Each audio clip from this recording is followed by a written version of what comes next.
Lévitique 5. 1. Lorsque quelqu'un, après avoir été mis sous serment comme témoin, péchera en ne déclarant pas ce qu'il a vu ou ce qu'il sait, il restera chargé de sa faute. 2. Lorsque quelqu'un, sans s'en apercevoir, touchera une chose souillée, comme le cadavre d'un animal impur, que ce soit d'une bête sauvage ou domestique, ou bien d'un reptile, il deviendra lui-même impur et il se rendra coupable. 3. Lorsque, sans y prendre garde, il touchera une souillure humaine quelconque, et qu'il s'en aperçoive plus tard, il en sera coupable. 4. Lorsque quelqu'un, parlant à la légère, jure de faire du mal ou du bien, et que, ne l'ayant pas remarqué d'abord, il s'en aperçoive plus tard, il en sera coupable.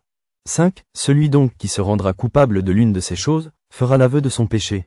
6. Puis il offrira en sacrifice de culpabilité à l'Éternel, pour le péché qu'il a commis, une femelle de menu bétail, une brebis ou une chèvre, comme victime expiatoire. Et le sacrificateur fera pour lui l'expiation de son péché. 7. S'il n'a pas de quoi se procurer une brebis ou une chèvre, il offrira en sacrifice de culpabilité à l'Éternel pour son péché 2 tourterelles ou 2 jeunes pigeons, l'un comme victime expiatoire, l'autre comme holocauste. 8. Il les apportera au sacrificateur, qui sacrifiera d'abord celui qui doit servir de victime expiatoire. Le sacrificateur lui ouvrira la tête avec l'ongle près de la nuque, sans la séparer. 9. Il fera sur un côté de l'autel l'aspersion du sang de la victime expiatoire, et le reste du sang sera exprimé au pied de l'autel. C'est un sacrifice d'expiation. 10. Il fera de l'autre oiseau un holocauste, d'après les règles établies. C'est ainsi que le sacrificateur fera pour cet homme l'expiation du péché qu'il a commis, et il lui sera pardonné. 11. S'il n'a pas de quoi se procurer 2 tourterelles ou 2 jeunes pigeons, il apportera en offrande pour son péché un 10e d'épha de fleur de farine, comme offrande d'expiation. Il ne mettra point d'huile dessus, et il n'y ajoutera point d'encens, car c'est une offrande d'expiation. 12. Il l'apportera au sacrificateur, et le sacrificateur en prendra une poignée comme souvenir, et il la brûlera sur l'autel, comme les offrandes consumées par le feu devant l'Éternel. C'est une offrande d'expiation. 13. C'est ainsi que le sacrificateur fera pour cet homme l'expiation du péché qu'il a commis à l'égard de l'une de ces choses, et il lui sera pardonné. Ce qui restera de l'offrande sera pour le sacrificateur, comme dans l'offrande en don.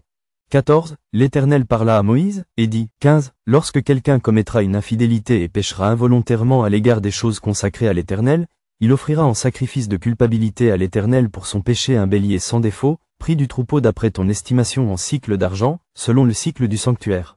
16. Il donnera, en y ajoutant un 5e, la valeur de la chose dont il a frustré le sanctuaire, et il la remettra au sacrificateur.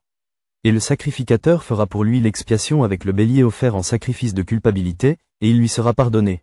17. Lorsque quelqu'un péchera en faisant, sans le savoir, contre l'un des commandements de l'Éternel, des choses qui ne doivent point se faire, il se rendra coupable et sera chargé de sa faute.